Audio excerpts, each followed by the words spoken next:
मावशी ये ना बस. बाहेर गेली होतीस? हो, मी सुहास बरोबर फिरायला गेले होते बाहेर. छान. तुमच्यातले वाद मिटले ना, हे एक बरं झालं. हो ना, सत्यजितनीच समजावलं मला. म्हणाला थोडं समजूतदारपणे घे. मी ऐकलं त्याचं. सत्यजितने समजावलं? हो. आणि आता आपण बघ कसा वागतोय. जाऊ दे ना मावशी, आणखी विचार केलास तर तुलाच त्रास होईल. सोड. प्रिया, त्या दिवशी सत्यजित आणि मंजिरीचं भांडण झालं. मग सत्यजित रागाने घराबाहेर पडला. तू त्याच्या मागे गेली होतीस ना त्याला समजवायला? हो. कुठे गेला होता सत्या? नाही म्हणजे मी फोन करायचा प्रयत्न करत होते ग, पण आधी मला वाटतं रेंज नव्हती. नंतर मग रिंग वाजत होती पण कोणी उचलला नाही फोन. नंतर मला वाटतं बंदच केला. हो का? अगं बाई, म्हणजे मला माहिती नाही. मग त्याने स्विच ऑफ केला असेल कदाचित, आणि माझ्या नकळत केला असणार. नाहीतर मी नसते का बोलले तुझ्याशी. मावशी, माझा फोन नेमका बंद पडला होता तेव्हा. खरं तर माझं चुकलं. मला तुला फोन करायला हवा होता. मी माझा फोन बंद म्हणून त्याच्या फोनवरनं केला असता तर मला कळलं असतं ना की त्याने फोन स्विच ऑफ करून ठेवलाय. पण माझ्या ना तेव्हा काही लक्षातच आलं नाही. एवढी मी घाबरले होते. तो विचित्र वागत होता. मला सुचलंच नाहीये. सॉरी. तुला खूप टेन्शन आलं असेल ना? टेन्शन तर येणारच ना ग. सत्यजित तिरमिरीत कुठेतरी गेलेला. तू त्याच्या मागे त्याला समजवायला. कुठे होता कोणालाच पत्ता नाही. मंजिरीची ही अशी अवस्था. काळजी वाटणं साहजिक होतं ना प्रिया. नाही, बरोबरच आहे. अगदी बरोबर आहे तुझं. अगं, मी गेले ना तेव्हा सत्यजित संतापलेल्या अवस्थेत रागाच्या भरात रस्त्यावर इकडे तिकडे फिरत होता. मी त्याला समजवायला गेले तर मला म्हणाला मी जीव द्यायला चाललोय. हो ना मावशी, मी खूप घाबरले. मग त्याला कसं बसं सावरलं आणि गाडीत बसवलं. अगं पण मग तुम्ही रात्रभर होता कुठे? रात्रभर म्हणजे मी त्याला गाडीत बसवलं आणि गाडी घराच्या दिशेने फिरवली तर चिडला माझ्यावर. म्हणाला मी गाडीतून उडी टाकीन. अगं, त्याला घरीच यायचं नव्हतं ना. मग इतक्या रात्री आम्ही जाणार तरी कुठे? म्हणून मग तो म्हणेपर्यंत मी गाडी फिरवत राहिले, अगदी पहाटेपर्यंत. मग सकाळी जेव्हा तो थोडासा शांत झाला तेव्हा मी त्याला घरी घेऊन आले. छान. असं सगळं झालं तर? हो ना मावशी, तुला काळजी वाटणं स्वाभाविक आहे. पण तू हे सगळं आत्ता का विचारतेस? अगं, का विचारते म्हणजे मला वेळच झाला नाही ग. तुला माहितीये ना घरात काय चाललं होतं ते. म्हणून आता मनाला वाटलं म्हणून मी विचारलं. नाही नाही, तुझं बरोबर आहे. म्हणजे तू विचारलंस त्याबद्दल मला काहीच म्हणायचं नाही. पण मावशी, तुला एक प्रामाणिकपणे विचारू? हे जे सगळं काही घडतंय ते माझ्यामुळे ना? मी जबाबदार आहे ना या सगळ्याला? प्रिया, अगं कसला विचार करतेस तू?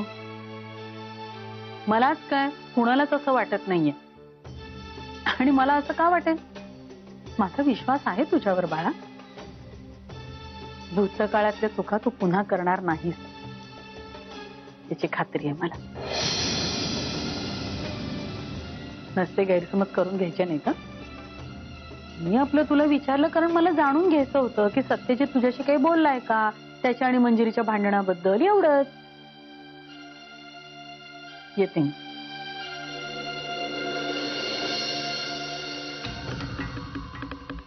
चांगुलपणाचा मुखवटा तुम्हा मुधोळकरांपेक्षा जास्त चांगल्या प्रकारे मला चढवता येतो. आणि सर्वात महत्वाची गोष्ट, मी भूतकाळ महत्वाचा मानते. कारण त्यावेळी घडलेल्या चुका सुधारूनच पुन्हा नव्याने डाव टाकता येतात.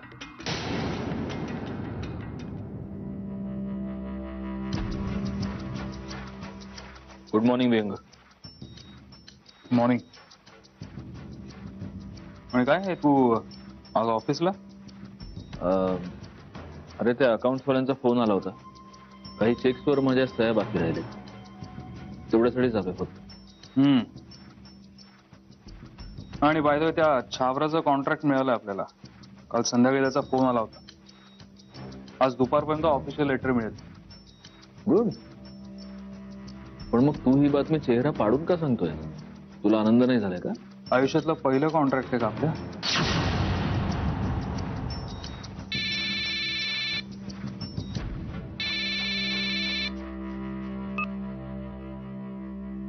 बोल, कशी आहेस? मी बरी आहे. तू कसा आहे असं विचारायला फोन केला. ठीक आहे, चाललंय. चाललंय काय? उगाच उत्तर द्यायचं म्हणून दिल्यासारखं काय करतोस? तू बरा आहेस का सत्यजित? डोकं शांत झाल्यासारखं वाटतंय का आता ते सांगत. व्यवहार सुरू आहेत, कामं सुरू आहेत, त्यात कुठेच व्यत्यय न येऊ देण्याचा प्रयत्न करतोय. माझ्या घराचे दरवाजे तुझ्यासाठी कायम उघडे आहेत, हे माहिती आहे ना तुला? थँक्स. पुन्हा thank you. Sorry. Mister Satyajit Mudholkar, माझ्या मैत्रीमध्ये थँक्यू आणि सॉरी या 2 शब्दांना अजिबात जागा नसते. बरं बरं, ठेवीन मी. एनिवे, आपण नंतर बोलू. बाय. Take care. बाय.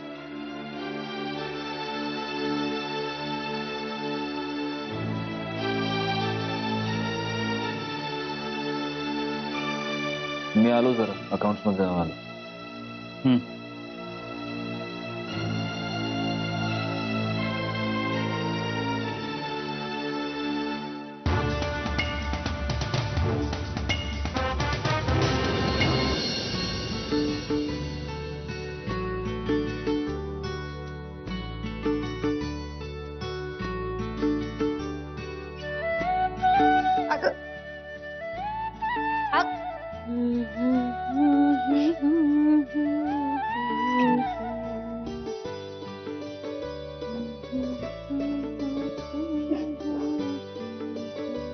आहे काय ग? कसं असतं ना, म्हणजे काही बायकांनी कामं करून करून ती कामं त्यांच्या इतकी अंगवळणी पडतात की त्या छोटा कामं करायला लागतात. आणि काय बायका जन्माच्या इतक्या आळशी असतात की त्यांच्यावर किती बी जबाबदाऱ्या पडल्या तरी बी त्यांच्यानी त्या सांभाळणं होत नाही बघ. असं का वाटतंय तुला? नाही आता आहेत आपल्या आजूबाजूला अशी 4-5 माणसं. का सकाळी सकाळी स्वतःचा चेहरा आरशात बघितला होतात का? हे डुचके, जास्त बोलायचं काम नाही. मी काय तुला नाही बोलले? मी काय बोलता त्याचा अर्थ मला कळत नाही का त्या? आजी बघितलं कसं वागतात त्या? सतत टाकून बोलत असतात मला. आता मी मला जमेल तसं प्रेमाने करायचा प्रयत्न करतेय ना सगळ्यांचं. ये सिकंदरची सासू, जरा वटवट कमी कर आणि हातातली कामं चटाचटा करायला लाग. प्रेमाने जग जिंकतायत. त्या 2 शब्द माझ्याशी प्रेमाने बोलल्या तर काय जाणार आहे यांचं? आता आई समोर आहे म्हणून बोलतेस अशी माझ्याशी नरमीनं, नाही तर वसा वसा भांडली असती माझ्याशी. मग तू भांडणाला मूळ काढणं सोडून दे ना चारे. सुरुवात तर तूच केलीस ना व? आहे मी काय केलं? मग खोटं बोलू न ग. नाही इथंच आहे ना व? आता तुम्ही समोर होतात ना म्हणून तुम्हाला कळलं. तुमच्या मागे अशाच सतत बडबड करत Excuse असतात. या नमस्कार. नमस्कार. सत्यजित मुधोळकरांचं घर हेच ना? हो. मला सत्यजित मुधोळकरांना भेटायचं होतं. आपण कोण? मी सविता देशमाने. संकल्प प्लेसमेंट एजन्सीने पाठवलंय बाळाला सांभाळण्यासाठी. तुम्हाला एक गव्हर्नन्स हवी होती असा फोन आला होता. मिस्टर सत्यजित मुधोळकरांनीच फोन केला होता. आई ऐकलत का या काय म्हणताय? दादानी यांना फोन केला होता बाळासाठी गव्हर्नन्स हवी आहे म्हणून. सत्यजित ना? हो, मिस्टर मुदोळकरांनी एजन्सीला फोन केला होता आणि त्याच एजन्सीतून मी आले. अच्छा, असं आहे का? सॉरी हा, म्हणजे माफ करा, तुम्हाला चुकून फोन आला असेल कदाचित. सध्या आम्हाला गव्हर्नन्सची गरज नाही. तुम्ही बघताय ना, एवढ्या बायका आहेत घरामध्ये, बाळाची काळजी घ्या. पण मला फोन आला होता. तुम्हाला एकदा सांगून कळत नाही का? चुकून फोन आला असेल. नेत्रा, मी बोलतेय ना. नाही, खरंच चुकून फोन आला असेल. आम्हाला जर गव्हर्नन्सची गरज पडली तर आम्ही नक्की तुमच्या एजन्सीला फोन करू. थँक्यू. ठीक आहे, येते.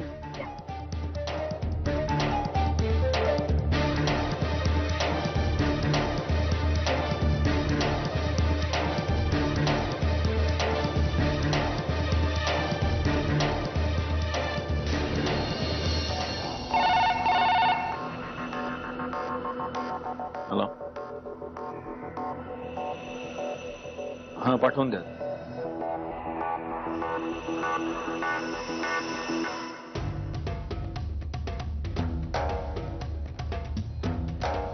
अरे बस ना. नाही, मी असंच ठीक आहे. अरे बस. नाही, ओके. मला जरा तुमच्याशी बोलायचं होतं म्हणून यावं लागलं. भाऊजी, सध्या तुमच्यामध्ये आणि मंजिरीमध्ये जे काही वाद चाललेत त्याची काय कारण आहेत, कोणाची चूक आहे, या सगळ्या गोष्टींमध्ये मला नाही पडायचं, कारण तो तुमचा अगदीच पर्सनल मॅटर आहे. मग नेमकं काय बोलायला आलंय ते बोल. आज सकाळी तुमच्यामध्ये आणि प्रियामध्ये जे भांडण झालं त्यावरून तुमच्या दोघांमध्ये काहीतरी बिनसलं, एवढं नक्की. ते जे काही बिनसलं असेल, मला फक्त तुम्हाला एवढंच सांगायचंय की माझं आणि प्रियाचं लग्न होईपर्यंत प्रियाला त्या घरामध्ये कमीत कमी त्रास होईल असं बघा. सुहास, माझं अजून बोलणं व्हायचंय भाऊजी. आम्ही लवकरात लवकर लग्न करतोय. मी आत्ताच पुण्याला गेल्यानंतर माऊला सांगतो आणि जवळचाच मुहूर्त काढायला सांगतो आणि रजिस्टर लग्न आम्ही उरकून घेतो. थाटामाटात किंवा धूमधडाक्यात लग्न आम्ही करणार नाही आहोत आणि हे आम्ही दोघांनी ठरवलंय.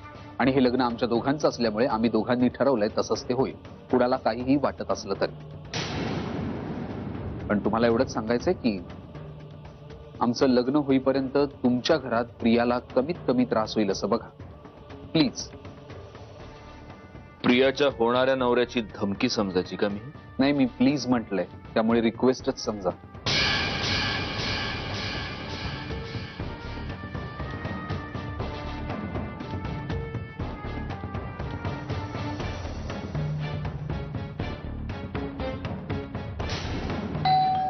आले आले विहंग. अरे किती घाई करतोस.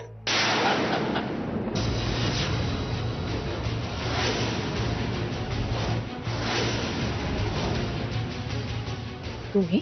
Yes, I my self one and only Dadasaheb Holkar.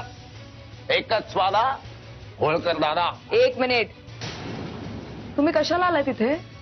अहो, सदिच्छा भेट द्यायला आलोय वहिनी. असं काय करता? हो, झाली देऊन सदिच्छा. चला निघा आता. हो ज्युनियर वहिनी, असं काय करता? अहो, दारावर आलेल्या पाहुण्यांचं आदर तिथे कसं करावं तुम्हाला शिकवलं नाही काय कोणी? सत्यजित मुधोळकर आमचा शत्रू नंबर 1, तरी सुद्धा आमची मिसेस माय बेटर हाफ त्याचं कसं स्वागत करते एकदा बघा. तुम्हाला शिकवलं नाही का कोणी? विहंग आणि सत्यजितनी आमच्या एक्स मालकांनी तुम्हाला शिकवलं नाही? तुमची ना लायकीच नाहीये तेवढी. संकेत तुम्हीच बघा. ज्युनियर वहिनी doing same mistake again and again. आमची लायकी काढता द्या. अहो, तुम्हाला ठीक येईल पण तुम्हाला आमची लायकी मोजता येणार नाही. For your very kind information junior वहिनी, आमची लायकी म्हणजे द्रौपदीच्या लुगड्यासारखी. It goes on and nobody can count it actually. तुमची जर का बडबड संपली असेल ना तर. इंटिरियर छान आहे, गुड, पण आमच्यापेक्षा थोडे गरीबच आहात तुम्ही. आमच्या घरचं इंटिरियर येऊन बघा. तांबडे बाबाच्या वास्तुविद्या शास्त्रानुसार बांधले अख्खं घर. निघायचं, आत्ताच्या आत्ता इथनं निघायचं. चाल तेव्हा म्हणते ना. ठीक आहे, मी आता माझ्या नवऱ्यालाच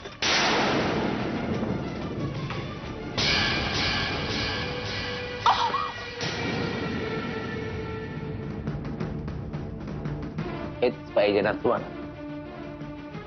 दूरध्वनी संच पाहिजे का तुम्हाला गप्पा मारायला? आधी आमच्याशी बोला ना. आम्ही आलोय तुमच्या घरात तुमच्याशी गप्पा मारण्यासाठी. आम्हाला तुमच्याशी हितगुज करायची, तुमच्याशी वार्तालाप करायचा आहे, तुमच्या भावी आयुष्याबद्दल थोडासा विचार विमर्श करायचा आहे. आणि तुम्ही नॉट फेअर. मला फक्त तुम्हाला एवढंच सांगायचंय की माझं आणि प्रियाचं लग्न होईपर्यंत प्रियाला त्या घरामध्ये कमीत कमी त्रास होईल असं बघा.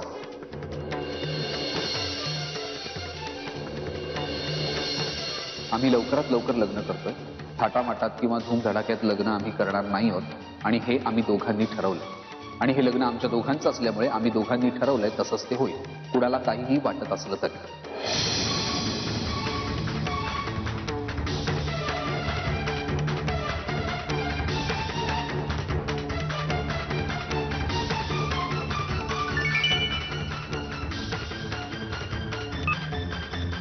हाय सत्यजित, आज तू स्वतःहून मला फोन केला. नक्की काहीतरी महत्वाचं काम असतं. बोल. मला ताबडतोब भेटायला ये. अरे वा, तू मला भेटायला बोलवतोय स्वतःहून. बोल, कुठे येऊ भेटायला? कुठल्या हॉटेलवर? हॉटेल नाही, ऑफिसमध्ये ये. ऑफिसला? बरं, ऑफिस तर ऑफिस. मला काय, तुला भेटायला मी कुठेही यायला तयार. ऐक ऐक, 20 मिनिटात मला मिरज रोडवर भेट. ओके, ठीक आहे, बाय.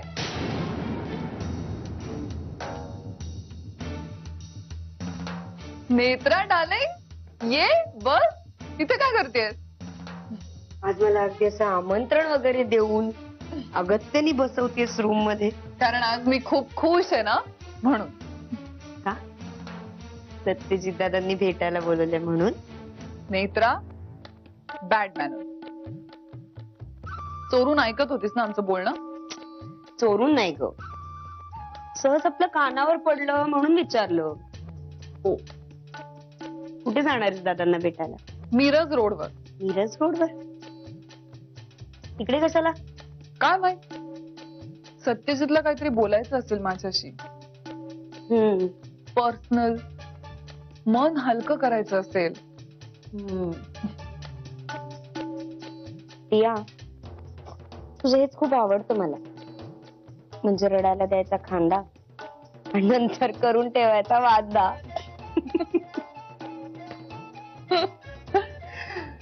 जा ना आता लवकर, कसली वाट बघतीये? उशीर होतोय नाही का?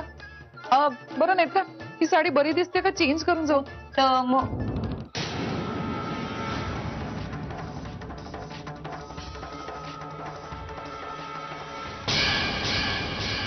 बसाओ बसाओ. तुम्हाला मी हा दूरध्वनी संच देणारच आहे, पण संच इकडे आणि वहिनी तिकडे कशाला पाहिजे? बसा आणि रिलॅक्स व्हा. Feel relax and feel at home. तुमचंच घर आहे. रिलॅक्स व्हा, रिलॅक्स. आता तुम्हाला रिलॅक्स करण्यासाठी मी थोडं गीत गातो, उपशास्त्रीय संगीत. मेरे संग संग आया तेरी यादों का मेला, अकेला गया था मैं, था मैं, था मैं. तिहाई काय ज्युनियर बहीण, आमचा एक जुना खटका. मोतीवाला फ्रेंड प्रिया, तुमच्या घरातली Priya, my ex love life.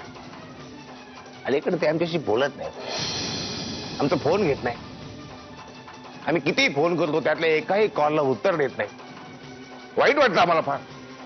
तर आमचं असं म्हणणं आहे की तुम्ही त्यांना फोन लावा आणि ते बोलून घ्या. आम्हाला त्यांच्याशी सांगोपांग चर्चा करायची की क्या हुआ, व्हॉट हॅपन, काय झालं. का असं वागता आमच्याशी? हा? हे बघा, हे असलं काही करायला मला सांगू नका. मला काही ते जमणार नाही. राव, तुमच्याकडे दुसरा ऑप्शन नाहीये. एकच ऑप्शन, फोन अ फ्रेंड. हा, तुम्हाला एकदा सांगितलेलं कळत नाही का? मी तुम्हाला सांगितलं ना, प्लीज तुम्ही चालते मला इथनं जा ना. काय करता हो वहिनी तुम्ही? आता मी तुम्हाला दादा होळकर या सद्गृहस्थाबद्दल थोडक्यात माहिती सांगतो. ज्युनियर वहिनी, दादा होळकर या सद्गृहस्थानं आतापर्यंत अनेक खून मर्डर केलेले आहेत. त्यात त्यांना कधीही शिक्षा झालेली नाही. त्या बदल्यात ते कधीही जेलमध्ये गेलेले नाहीत. त्यांच्या हातून आणखी एक खून होऊ शकतो, तो तुमचाही असू शकतो. त्याबद्दलही त्यांना शिक्षा होणार नाही. एका खुनासाठी एकच शिक्षा असते आणि अनेक खुनासाठी एकच शिक्षा असते. अधिक माहितीसाठी आपल्या पिताश्रींना फोन करा. ते तुम्हाला अधिक माहिती पुरवतील हवेवर. तथापि तुम्ही फोन लावा.